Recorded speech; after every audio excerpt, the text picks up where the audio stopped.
Bonjour à tous. Les entreprises Bechha et Sunto s'associent au Musée océanographique de Monaco pour vous faire vivre un grand moment en direct. En effet, nous allons vous conduire à travers une plongée inédite au pied de l'aquarium océanographique de Monaco. Alors cette plongée, c'est la deuxième plongée en Facebook Live sous-marin, dans la mesure où il va y avoir une interaction de communication. De fait, vous, internautes, vous allez être acteurs de cette animation à travers vos commentaires que vous allez laisser sur Facebook. Alors n'hésitez pas à commenter les images que vous allez avoir, posez vos questions, un plongeur vous répondra depuis le fond. Pour appuyer ce plongeur, j'ai également sur ma plateforme des intervenants qui appartiennent au musée océanographique de Monaco et qui connaissent parfaitement les lieux. Ils pourront, de leur science, appuyer les commentaires. Alors, aujourd'hui, nous sommes le 18 octobre, il est exactement 12h33, heure française. Et les plongeurs que vous avez à l'écran attendent mon top départ pour s'immerger. Notre plongeur, animateur, Olive, est équipé d'un masque facial, mais également d'un kit de communication qui permet de m'entendre et de vous parler. Aussi, n'hésitez pas à poser vos questions afin que moi je les lui transmette et qu'il réponde à vos commentaires. Allez, sans plus attendre, je vais leur donner mon top départ afin qu'ils s'immergent. Plongeur, on vous suit. Voilà, la plongée est lancée. En attendant que ceux-ci s'immergent donc sur l'épave du Toulonnais, j'ai à mes côtés quelques personnes qui vont nous apporter des connaissances sur le site en question. J'ai notamment à ma droite Olivier Brunel, qui est chef du service aquarium du musée océanographique de Monaco. Alors Olivier, quelques informations sur cet établissement qui est quand même historique ici. Pourquoi la mer? Pourquoi vous avoir à nos côtés ce jour? Alors bonjour à tous déjà, bienvenue. Effectivement, on est au pied du musée océanographique à Monaco. Donc ici on l'appelle le Temple de la mer. C'est vraiment un bâtiment qui est dédié à la mer, qui est né de la volonté du prince Albert Ier en fait. Il y a un peu plus d'une centaine d'années de dédier un monument à la mer, à la science et faire connaître en fait la science au grand public. Il a été inauguré en 1910, donc ça fait un petit peu plus de 100 ans. La devise à l'époque qui nous anime encore aujourd'hui, c'était de faire connaître, aimer et protéger les océans. Donc aujourd'hui, c'est vraiment ça notre mission, c'est de faire de la médiation, de présenter les richesses du monde, les richesses du monde sous-marin au grand public, et en même temps, on présente des œuvres d'art. C'est vraiment d'essayer de mélanger la science, la nature et l'art, et de faire de la médiation. D'où votre présence aujourd'hui à nos côtés, montrée au plus grand public, puisqu'aujourd'hui on est carrément sur la toile en direct avec les internautes. Donc le muséum contribue à cette animation. À nos côtés, un de vos partenaires, donc Bechha, nous avons Cyril Torres qui est responsable stratégie, communication et marketing chez Bechha. Cyril, pourquoi cette marque ici présente et pourquoi est-elle à l'initiative de l'animation de ce jour? Ici déjà parce que nous sommes au pied du musée océanographique, c'est un nouveau partenaire pour nous sommes très contents de faire cet événement avec eux.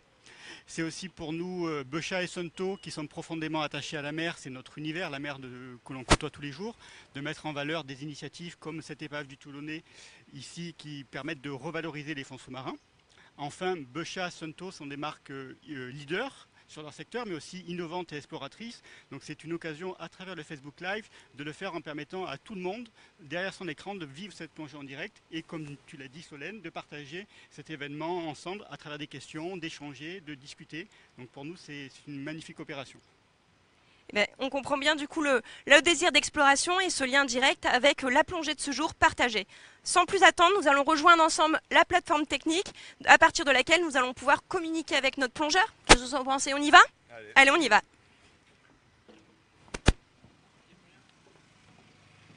On n'a plus rien.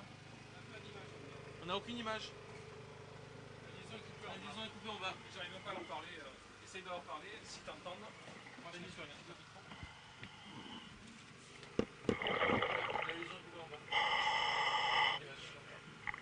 Olivier, est-ce que tu nous entends? Nous sommes depuis la plateforme plongée. Salut Solène. Alors, tandis que vous êtes en immersion, on attend tout simplement que l'image puisse parvenir à nos internautes. D'accord, ok. Écoutez, là je suis sur l'épave. On vient juste d'arriver. Est-ce que tu m'entends? Alors, je t'entends. Pour le moment, on a les joies du direct dans la mesure où nous avons l'image qui est a disparu. Alors, est-ce que vous êtes rentré déjà dans la cabine de l'épave Ah du non. Toulonnais? Dans la mesure où vous êtes dans le noir. Dans tous les cas, nous vous entendons très très bien. Ok, ça marche. Nous sommes... Très bien. Alors, du coup, Là, j'ai rien qui est débranché. donc on est sur l'épave. Là, c'est bon. Donc je la découvre, moi je l'ai jamais faite. Alors la visibilité est quand même relativement réduite pour le moment. Mais c'est un gros bateau. Ce que je peux vous dire pour le moment. Alors, on t'entend Olivier, effectivement, tu dis que la visibilité est pas terrible. Nous, effectivement, de notre côté non plus, puisque là, on ne vous voit pas.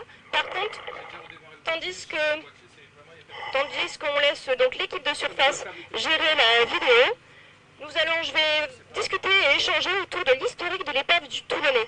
Ici, elle est connue, Olivier, dans la mesure où c'est pas n'importe quelle épave. C'est une épave qui a eu une utilité qui est peut-être au-delà d'être simplement récréative, aussi un intérêt écologique. Est-ce que tu peux m'en dire plus? Effectivement, l'épave du Toulonnais à Monaco, elle est assez emblématique. Elle a été déplacée. En fait, c'est un ancien remorqueur qui fait 300 tonnes et 30 mètres de long, qui avait été initialement coulé devant l'ancien port de Monaco et qui a été déplacé en 2014 à l'initiative du gouvernement princier, de Pierre Frolat, qui est champion du monde d'apnée et qui est monégasque aussi, de la Fédération monégasque d'activité sous-marine et du gouvernement. Et donc en fait cette épave elle a été déplacée en 2014 parce qu'elle gênait pour les travaux d'agrandissement du port.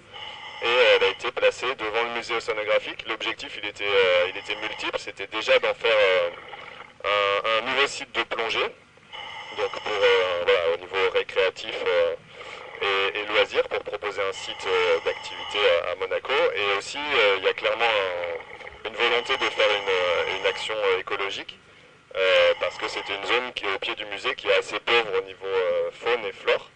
Du coup, voilà, le fait de couler une épave à cet endroit-là, ça a permis de refaire venir un peu de vie dans cette zone assez pauvre. Très bien, Olivier, merci, parce que c'est très intéressant de discuter ce genre d'outils. Je pense qu'on va en profiter justement pour échanger autour des différents outils de restauration du milieu qui existent, tandis que nos plongeurs vont remonter, en fait, pour simplement les aléas du direct et la houle qu'on a en surface a peut-être bougé une connectique. Donc on va leur demander de remonter et de visualiser leur caméra. Alors, Soleil, tu me demandes de remonter en surface? voilà, exactement, Olivier. Donc, Olive, s'il te plaît, et pendant ce temps, comme ça, nous allons pouvoir échanger sur les récifs, et peut-être même toi, en surface, on continuera à te poser des questions, tandis que le caméraman checkera son matériel en raison de la houle qu'il y a en surface. Alors, parce que oui, nous pouvons quand même le préciser. Et là, on est à bord d'un bateau, on est à peu près à 300 mètres du musée océanographique, et c'est vrai que nous sommes soumis aux aléas tels que la houle. Et en général, ce matériel-là et ces manifestations marines-là sont un peu gênantes mécaniquement pour le matériel.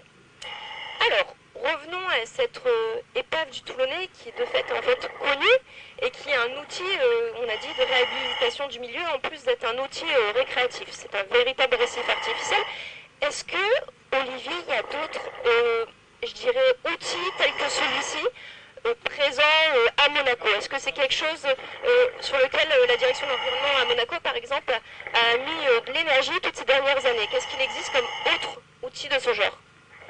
Alors effectivement, c'est vraiment une volonté du gouvernement, de la direction des affaires maritimes notamment, et de la direction de l'environnement à Monaco de privilégier ces récifs artificiels. Donc le Toulonnais en est un assez imposant, c'est vrai.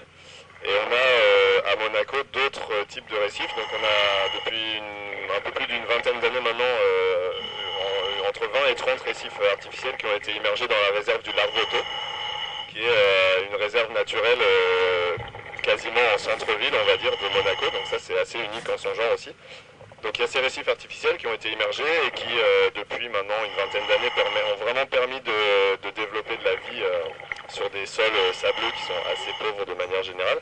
Donc il y a ces dispositifs-là et on a aussi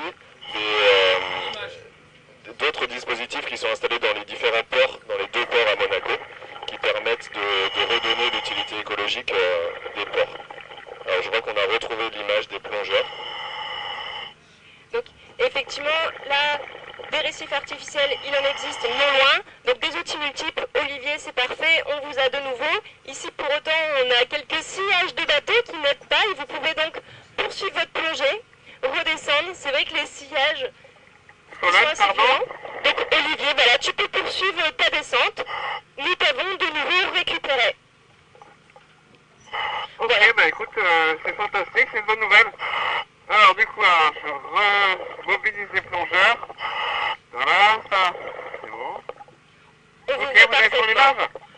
Alors on te voit très bien, toi tu es déjà sur l'épave ou tu es juste au-dessus? Alors là, on est à 10 mètres, on avait presque fini la remontée. Donc là, j'invite mes camarades à redescendre. Alors, tandis que nous avions de nouveau une houle scélérate, nous venons de nouveau de te perdre Ah, en plongée, mais tu es revenu pour autant. Voilà, donc ça fait les aléas du direct, fait qu'effectivement, on a quand même, pour vous informer, chers internautes, pour ceux qui s'interrogent du coup sur le matériel, des plongeurs qui gèrent les câbles pour pouvoir justement pallier un petit peu à la houle scélérate. Alors Olivier, nous, on te voit assez bien. As-tu toi une visibilité correcte? alors comme je te disais tout à l'heure, la visibilité sur le fond est assez réduite. En fait, c'est une zone qui semble assez avec une forte sédimentation de la base. Donc vous allez voir à l'épave, vous allez pouvoir vous en rendre compte. Du coup, il faut progresser lentement, faire le moins de mouvements possible. Voilà. Je demande si mon cadran va bien. Ça a l'air d'aller.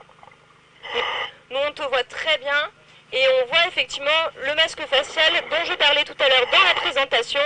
Donc ton masque qui permet pour toi de nous restituer tes informations. Alors, Ok. Alors, nous voici sur l'épave, juste derrière moi. Voilà, alors Christian met la lumière. on devine effectivement une forme, une silhouette, Olivier. Donc ça confirme ce que tu disais, la visibilité de ce jour. Est-ce que tu sais nous donner un chiffre concernant cette visibilité, par exemple? À On quelle a distance une arrives-tu à dizaine de percevoir? mètres de visibilité, ce qui est relativement faible par rapport à nos eaux. Mais on voit quand même pas mal de choses. Alors, on va se diriger vers l'arrière du bateau. Pardon, vers l'avant du bateau. On te suit, c'est parfait effectivement. Donc on devine des bouts de tôle, des faces du bateau. Alors on parlait de récifs artificiels. Alors est-ce qu'on peut parler de colonisation? Est-ce qu'il y a de la faune? Alors, ce qui est assez caractéristique ici, c'est les nuées de poissons qu'on voit autour. Donc, vous voyez, en majorité, ces poissons rouges là, les anthias, qu'on retrouve toujours sur les épaves, qui normalement se retrouvent sur les fonds rocheux et qui trouvent justement sur ce genre d'endroit un habitat propice. Alors, cette épave, je la découvre avec Bruno. Bruno qu'on voit ici avec le masque bleu, qui travaille à Monaco et qui connaît bien le site. Donc c'est lui en fait qui me montre les points d'intérêt. Très bien, donc le guide de ce jour est un autre plongeur. Parfait, nous allons le suivre avec toi. C'est parfaitement intéressant dans ce sens. Tandis que tu évolues, on a une question. Quelle température se trouve l'eau dans laquelle tu es immergé? Et peut-être ça nous donnera aussi des conditions de vie des anthias dont tu parlais avant. Alors écoutez, là la température est de 20 degrés. D'ailleurs j'en profite pour vous montrer mon ordinateur. C'est une première, c'est Léon Corse. C'est le dernier né de Sulto. Donc j'ai le privilège d'avoir en test aujourd'hui. Donc j'ai déjà des ordinateurs de ce type. Et celui-ci est très sympa parce qu'il est beaucoup plus compact. Donc c'est sympa de le découvrir avec vous. Et oui, un équipement, tu me confirmeras, je pense, qui est indispensable au plongeur. Son ordinateur qui, au-delà de donner la température, donne également les paramètres de plongée, la Oui, tout à profondeur, fait. le temps d'immersion.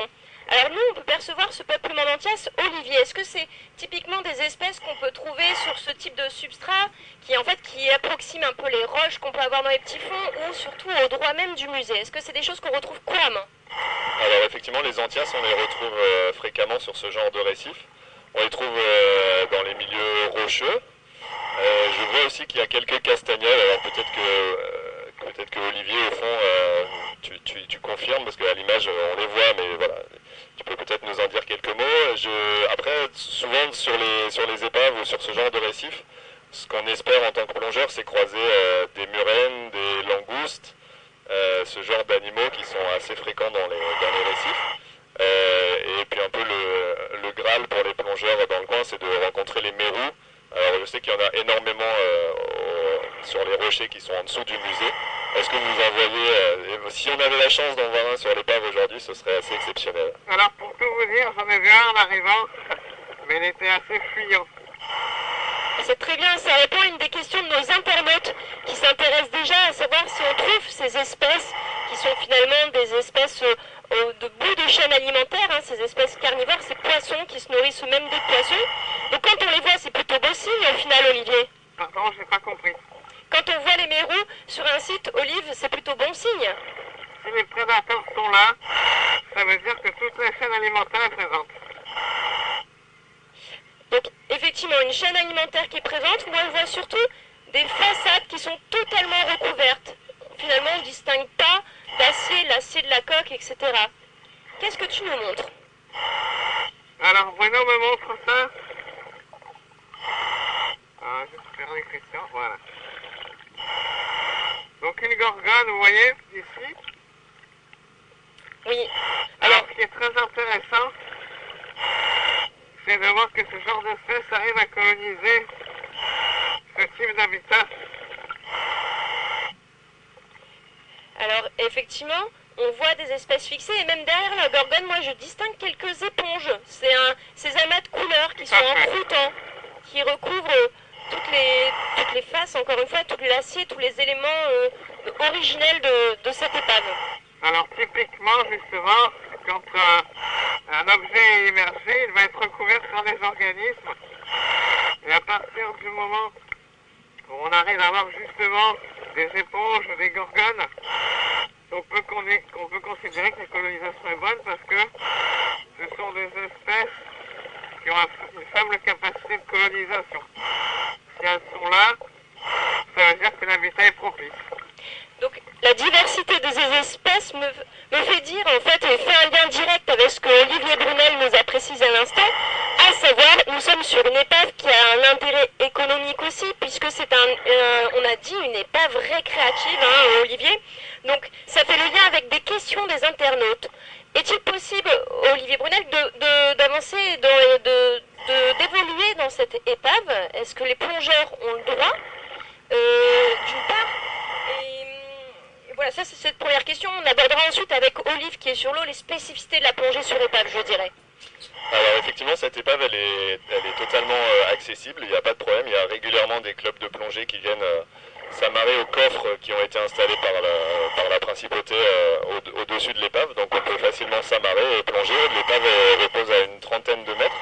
Donc c'est pas une plongée non plus extrêmement technique, même si ça requiert quand même évidemment une certaine expérience.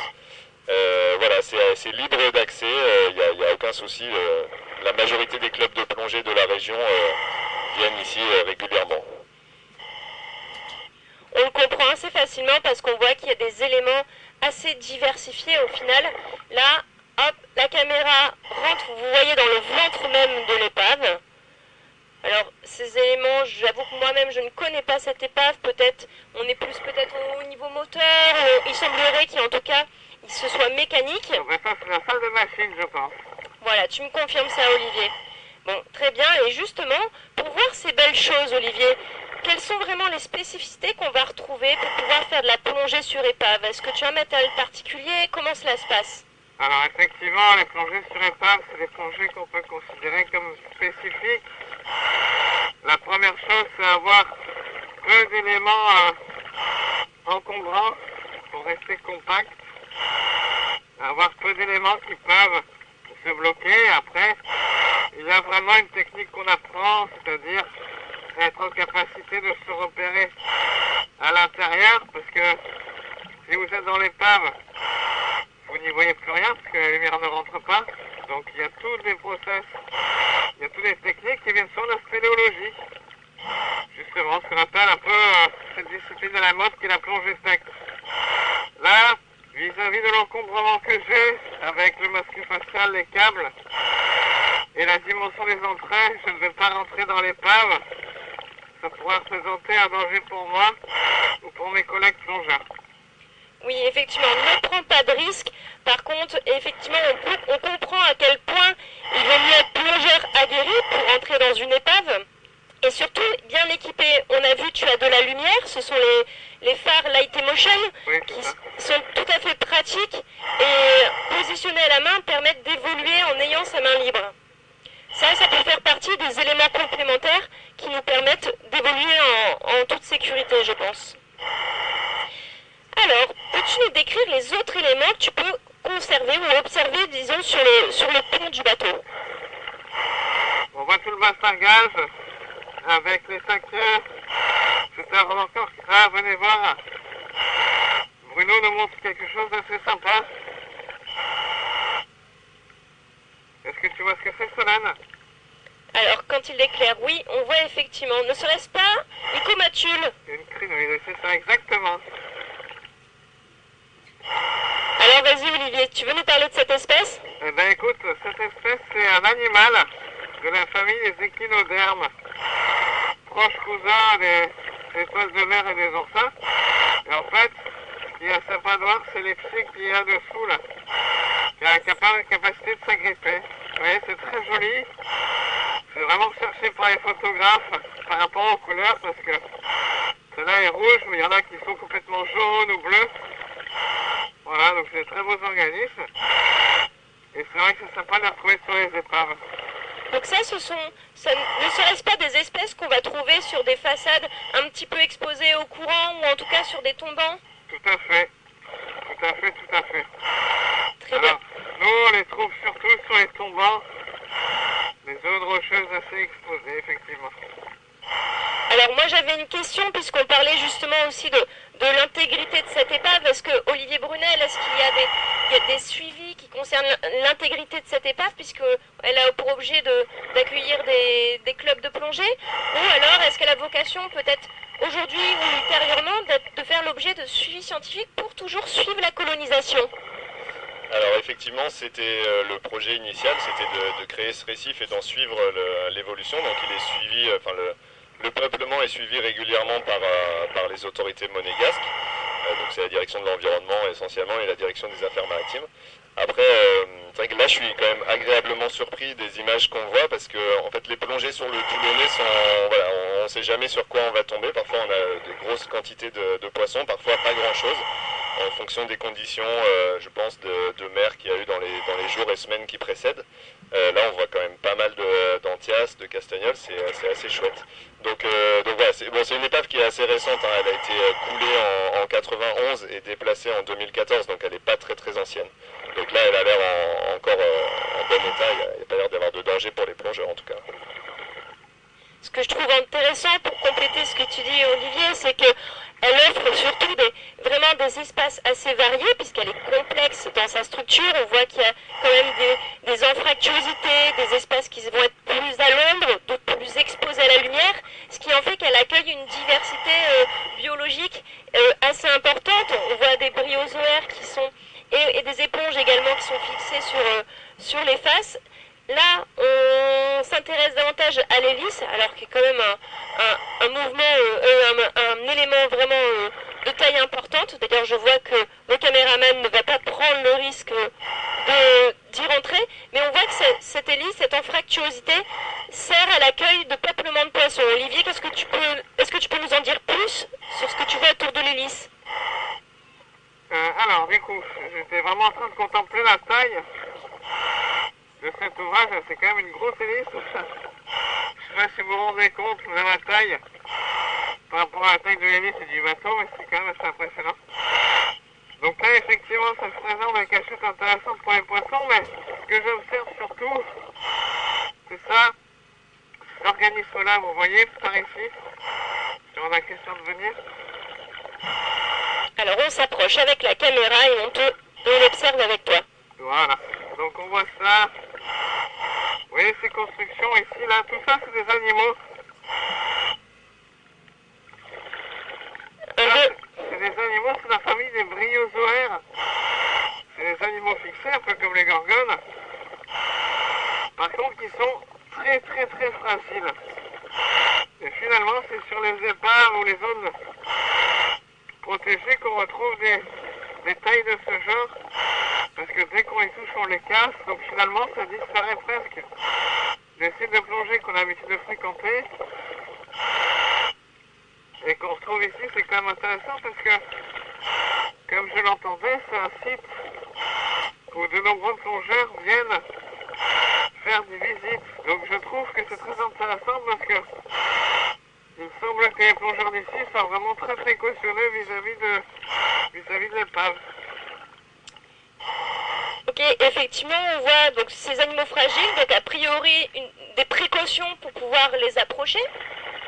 Et surtout, ces animaux, Olivier, est-ce qu'ils ne vivraient... De quoi s'alimentent-ils au final? Parce qu'il semblerait que dans la masse d'eau, on voit pas mal de matière organique. En tout cas, vous voyez les petits points à l'écran. On voit que l'eau n'est pas limpide. Est-ce qu'il y aurait un lien avec le développement de ces espèces à cet endroit-là? Est-ce que l'on observe dans la masse d'eau?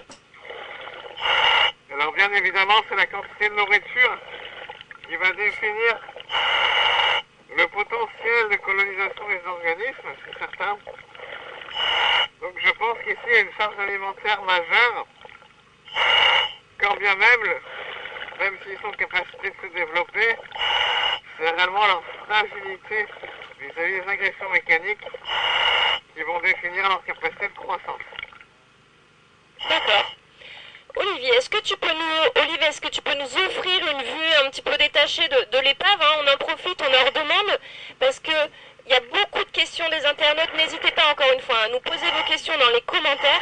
Beaucoup concernent l'épave, justement, la façon dont elle est posée au fond, sa taille, redire la profondeur. Hein. Les gens sont vraiment intéressés par ce bateau qu'on retrouve posé sur le fond. Alors Olivier Brunel, quelques informations et précisions là concernant. Alors, du coup, par rapport à l'épave. Ok, donc l'épave, c'est un ancien remorqueur qui fait une trentaine de mètres de long, 300 tonnes. Elle repose entre 30 et 35 mètres, enfin en gros le fond est autour de 35 mètres à cet endroit-là. En fait, ce qui est intéressant, c'est qu'elle avait été positionnée initialement sur une zone sableuse qui était vraiment pauvre au niveau biodiversité et vie, et qui était un peu à mi-chemin entre le premier tombant qui est vraiment au ras du musée océanographique, qui descend en gros de 0 à moins 20 mètres, où là il y a beaucoup de vie, il y a des gros mérous, il y a pas mal de vie qui s'est installée dans ces rochers. Ensuite on a une zone de plat, et le Toulonnais est un petit peu positionné au milieu de cette zone de plat, avant à nouveau un autre tombant qui descend ensuite beaucoup plus profond. Et en fait le fait qu'elle soit à mi-chemin, c'était aussi une volonté des gens qui étaient à l'origine de l'opération Neptune de remise en place de cette épave, de vouloir créer un pont entre les deux tombants pour permettre en fait à des espèces de passer de l'un à l'autre et de recréer de la vie au milieu en fait, puisque c'était une zone pauvre. Donc en fait le fait de mettre un récif au milieu, ça permet évidemment que la vie se développe dessus, mais ça permet aussi de développer des interactions entre les différents tombants et du coup des espèces qui peuvent passer à différentes profondeurs en faisant une pause entre guillemets sur le Toulonnais, quoi. Ça permet de relier ces deux environnements. En fait, on parle vraiment ici d'un pont, d'un chemin entre un milieu un peu plus artificialisé qui est peut-être le port et les digues portuaires pas loin, et les milieux naturels ambiants, hein, les milieux rocheux qui sont vraiment situés à proximité en fait. On est vraiment sur ce lien-là. Alors on le voit à l'écran, hein, pour une animation comme ce jour, on a besoin d'un monde de plongeurs aguerris, mais surtout de corps de métiers différents. On a eu notre éclairagiste finalement, hein, ça se passe comme si nous étions à terre. Et puis également, au-delà d'Olivier, nous avons notre caméraman qui se trouve de fait derrière la caméra et qui pour autant vous permet de voir les images que nous avons ici en direct. Alors Olivier, notre plongeur animateur, dis-moi, que t'indique ton ordinateur de plongée? Où en es-tu? Alors mon ordinateur de plongée m'a dit qu'il est temps de remonter. En fait, on a fait plus de 25 minutes au fond, donc là, J'ai environ une dizaine de minutes de palier effectués. Donc nous allons commencer la remontée afin de garantir la sécurité de tous les plongeurs. Donc comme tu le disais tout à l'heure, effectivement, cet équipement me permet de connaître la température de l'eau, mais surtout d'assurer une plongée dans toutes les conditions de sécurité. Effectivement, il faut quand même rappeler que nous, si nous sommes en surface, 30 mètres sous nos pieds, donc gît cette épave, et les plongeurs évoluent depuis tout à l'heure. Donc ils sont quand même situés à 30 mètres de profondeur. Quelques questions des internautes concernant votre appréhension. Est-ce que plonger sur une épave ou pouvoir la pénétrer, ça représente quelque chose de particulier pour un plongeur de loisir ou professionnel, en tout cas plongeur peut-être passionné?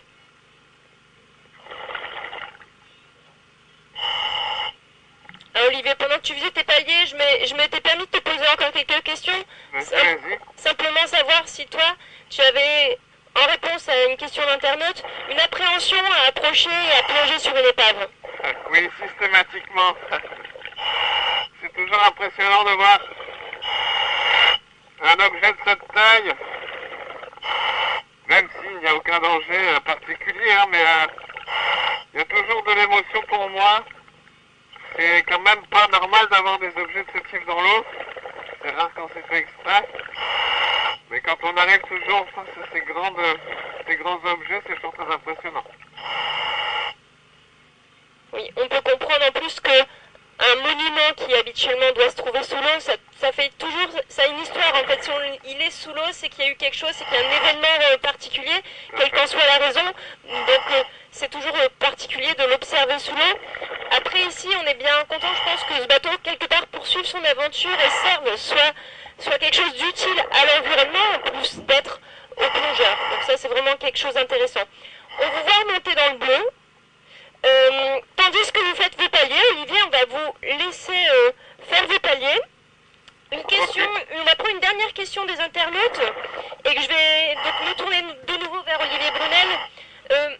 À savoir, donc vous avez bien 10 minutes comme vous nous l'avez dit tout à l'heure, donc Olivier, pendant cela, est-ce que tu peux me dire si lors de son premier site de plongée et ce deuxième site de plongée, est-ce qu'il y a une évolution de la faune en présence? Est-ce que les conditions de milieu ont été différentes en fait? Alors, moi je n'ai jamais plongé sur l'épave dans son premier emplacement, mais clairement je pense qu'elle est dans des conditions beaucoup plus favorables actuellement, puisque la première immersion en fait avait lieu devant le port de Monaco, donc forcément avec beaucoup de passages de bateaux en surface, beaucoup de bruit, beaucoup de phases, de sédiments, donc des conditions franchement moins favorables à l'évolution de la vie sur l'épave. Donc là où elle est aujourd'hui, elle est clairement dans des meilleures conditions et ça se voit.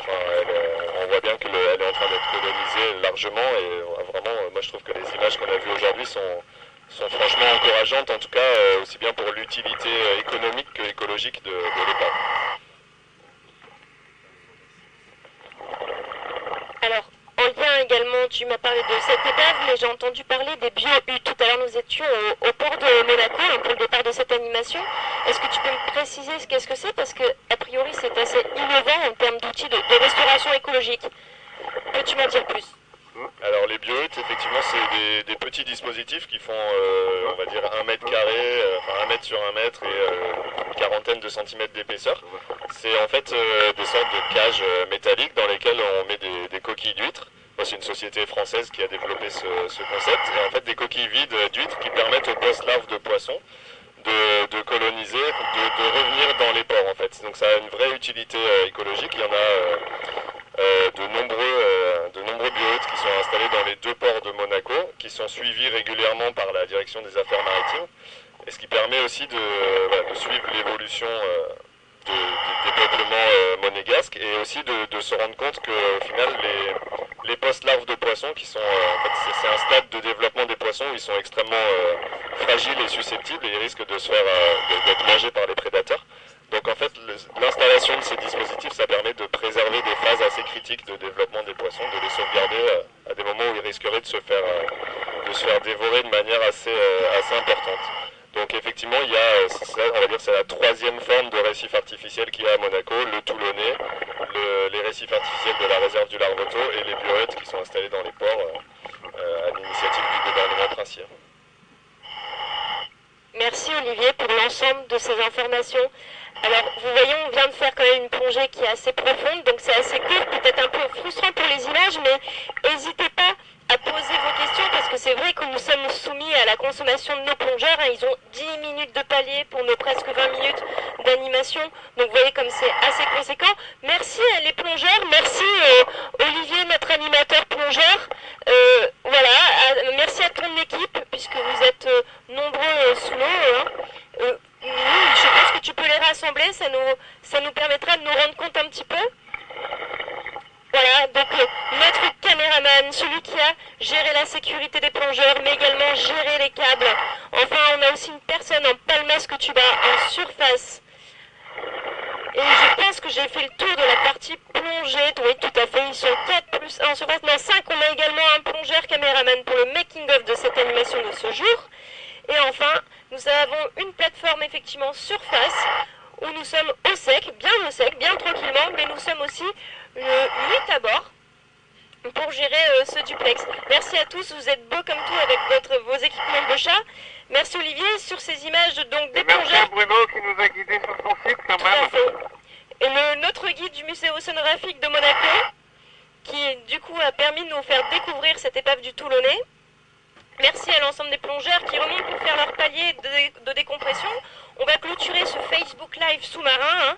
Bochat, Sunto et le musée océanographique de Monaco voudraient remercier la principauté de Monaco pour nous avoir aussi autorisé à montrer ce site de plongée. On remercie l'équipe technique et de biologistes de Septentrion Environnement pour les explications biologiques et environnementales. Et évidemment l'équipe technique de l'agence pour le moment pour les moyens de diffusion de ce Facebook. Et également les plongeurs encore en décompression, Olivier, Frédéric, Bruno, Karl, Yann, les affaires maritimes à bord desquelles nous nous trouvons puisqu'ils nous ont fourni les moyens nautiques de ce jour, à savoir 2 navettes, une navette plongeur et une navette technique. Merci à tous. Alors n'hésitez pas vraiment à continuer de commenter, partager, liker cette plongée même quand nous aurons fini l'animation, puisqu'en fait elle continue de vivre à travers vos commentaires et toutes les réponses que nous allons pouvoir vraiment vous apporter. Allez, nous vous souhaitons une excellente journée et encore merci au prochain Facebook Live. Salut à tous.